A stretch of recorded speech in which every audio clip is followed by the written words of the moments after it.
Hi to everyone. I am Fernanda de la Fuente. In this moment, I am studying English at the UTPL.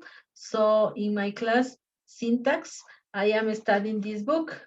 This book is an introduction to English syntax, and the unit 6, we can find the clauses. In this time, I am going to show you how to teach with many strategies some topics. Let me permit to share the screen, please, and I can give you the topic.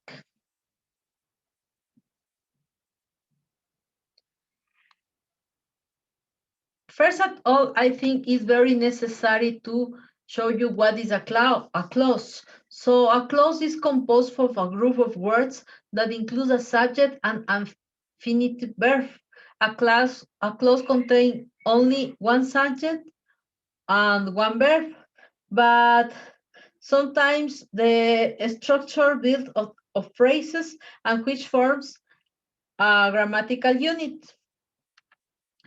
There are many types of sentences, like the simple, compound, and complex. So I think it's very necessary to know what is each one.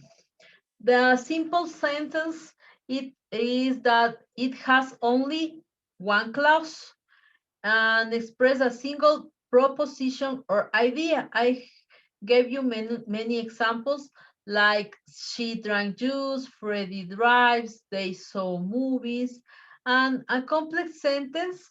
The definition is that it has one main clause and one or more subordinate clauses. That the function in this complex sentence is that you can find a conjunction. There are many conjunctions that you can find, and it is obligatory that you need to join. You can join this with as, or but, or and, or, and another conjunction that you can find. For example, she played at the park and her brother too. I have got 4 sisters and each of them is quite different from the others. The other examples is that they drink an orange juice or an apple juice. And common sentence definition that is it has 2 or more clauses of the equal rank, and it consists of a main clause and one or more other clauses to it.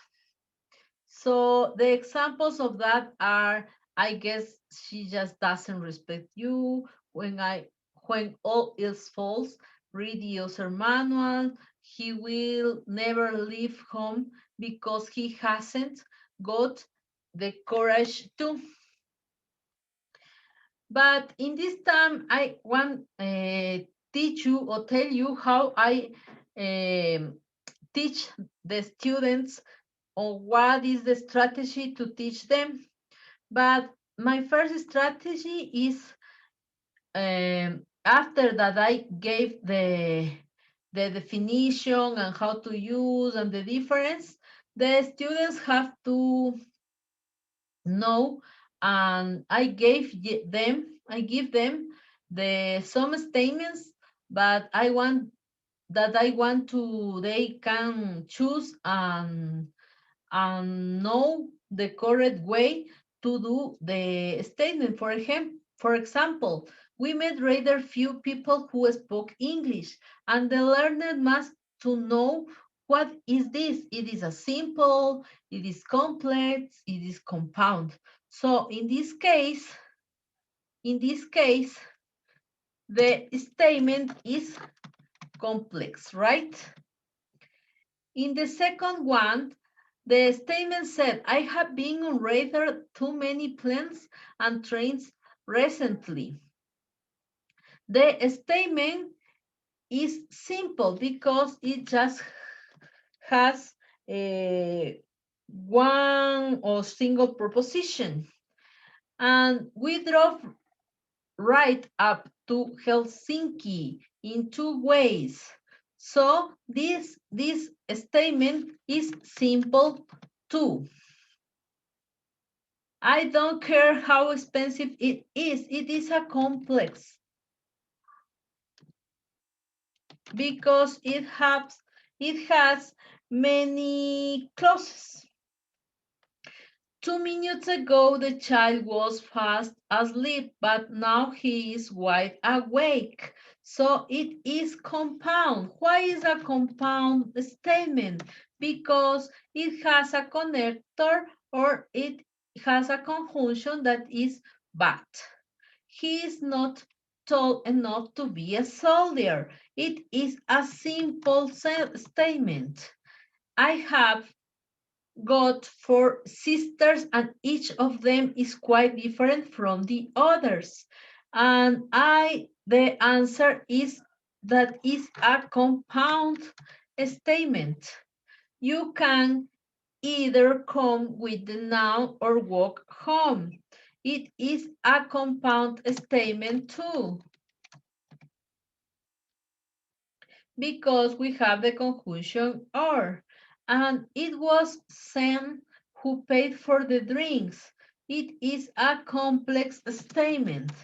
So I can find with these strategies, I can know if the students understand me, the explanation about the statements.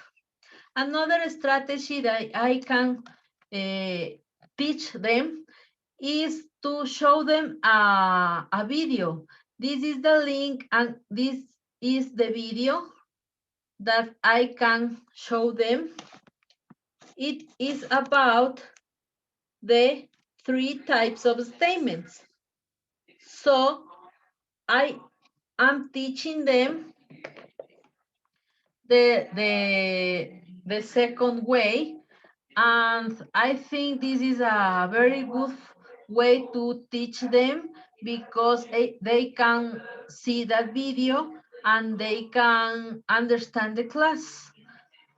So the video is about 40 minutes, and after of that, I can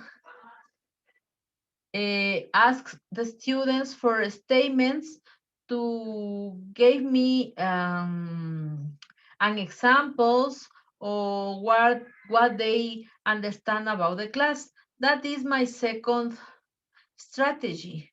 And my third strategy is that the students join the corrective word, the corrective form, the statements, and join if it is simple, compound, or complex. Every students pass on the front on the whiteboard, and they can choose the every statement. That in the end the exercise ends in that way, and every student can know what is the difference between simple, compound, and complex statements. That is the end of the class, and this is the bibliography that I use to can do that I can use in the class. Thank you very much for everything. This is the end of this. Thank you. Bye.